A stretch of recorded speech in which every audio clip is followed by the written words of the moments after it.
Satyabhama institute of science and technology, Chennai. மக்களவை தேர்தல் முடிவுகள் குறித்து ஆம் ஆத்மி கட்சி எம்பி சஞ்சய் சிங் செய்தியாளர்களுக்கு அளித்த பேட்டியில் 10 ஆண்டுகால பாஜக ஆட்சி பற்றி மக்கள் அதிருப்தியில் உள்ளதை தேர்தல் முடிவுகள் சுட்டிக்காட்டுவதாக தெரிவித்தார். வேலையில்லா திண்டாட்டம், சர்வாதிகாரம், பணவீக்கம் போன்றவற்றால் தாங்கள் மகிழ்ச்சியடையவில்லை என்றும் பாஜக அரசை அகற்ற விரும்புவதாகவும் இதன் மூலம் பொதுமக்கள் தெரிவித்துள்ளதாக கூறியுள்ளார்.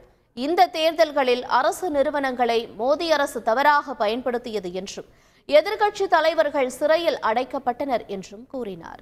பிரதமர் மோடி அனைத்து நம்பகத்தன்மையையும் இழந்துவிட்டதாக அவர் உடனடியாக பதவி விலக வேண்டும் என்று மேற்கு வங்க முதலமைச்சர் மமதா பானர்ஜி தெரிவித்துள்ளார். மக்களவைத் தேர்தலில் பாஜக பெரும்பான்மை பெற முடியாமல் போனதால் தார்மீக தோல்வியை ஏற்று பிரதமர் நரேந்திர மோடி உடனடியாக பதவி விலக வேண்டும் என்றும் கொல்கத்தாவில் செய்தியாளர்களிடம் பேசிய மமதா பானர்ஜி தெரிவித்தார். பிரதமர் மோடி பல கட்சிகளை உடைத்ததாக குற்றம் சாட்டியுள்ள மமதா பானர்ஜி இப்போது மக்கள் பிரதமர் மோடியின் மன உறுதியை உடைத்துள்ளதாகவும் விமர்சித்தார். சந்திரபாபு நாயுடு மற்றும் நிதிஷ்குமார் தயவில் பிரதமர் மோடி ஆட்சி அமைக்கிறார் என்றும் மத்திய அமைப்புகளையும் பயன்படுத்தி மிரட்டும் பாஜகவை நாங்கள் விட்டு வைக்க மாட்டோம் என்றும் மமதா பானர்ஜி கூறினார். பாஜகவை இந்திய கூட்டணி கட்சிகள் மன்னிக்க மாட்டார்கள் என்றும் ராகுல் காந்திக்கு வாழ்த்து தெரிவித்து தாம் குறுஞ்செய்தி அனுப்பியதாகவும் மமதா பானர்ஜி தெரிவித்துள்ளார். மக்களவை தேர்தலில் வெற்றி பெற்றுள்ள பிரதமர் நரேந்திர மோடிக்கு பூட்டான் பிரதமர் ஷெரிங் டோப்கே வாழ்த்து தெரிவித்துள்ளார். இது தொடர்பாக அவர் விடுத்துள்ள வாழ்த்துச் செய்தியில், உலகின் மிகப்பெரிய தேர்தலில் வரலாற்று சிறப்புமிக்க 3வது வெற்றியை பெற்ற என் நண்பர் பிரதமர் நரேந்திர மோடிக்கும் தேசிய ஜனநாயக கூட்டணிக்கும் வாழ்த்துக்களை தெரிவிப்பதாக குறிப்பிட்டுள்ளார்.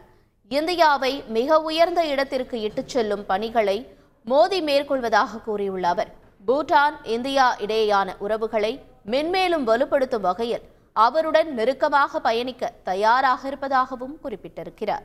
மக்களவை தேர்தலில் வெற்றி பெற்றுள்ள பிரதமர் மோடிக்கு நேபாள பிரதமர் வாழ்த்து தெரிவித்துள்ளார்.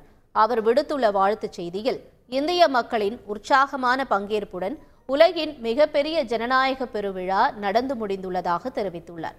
இந்த மக்களவை தேர்தலில் பிரதமர் நரேந்திர மோடி 3வது முறையாக வெற்றி பெற்றிருப்பதாகவும் அவருக்கும் பாஜக தலைமையிலான தேசிய ஜனநாயக கூட்டணிக்கும் வாழ்த்துக்களை தெரிவித்துக் கொள்வதில் தாங்கள் மகிழ்ச்சியடைவதாகவும் தெரிவித்துள்ளார்.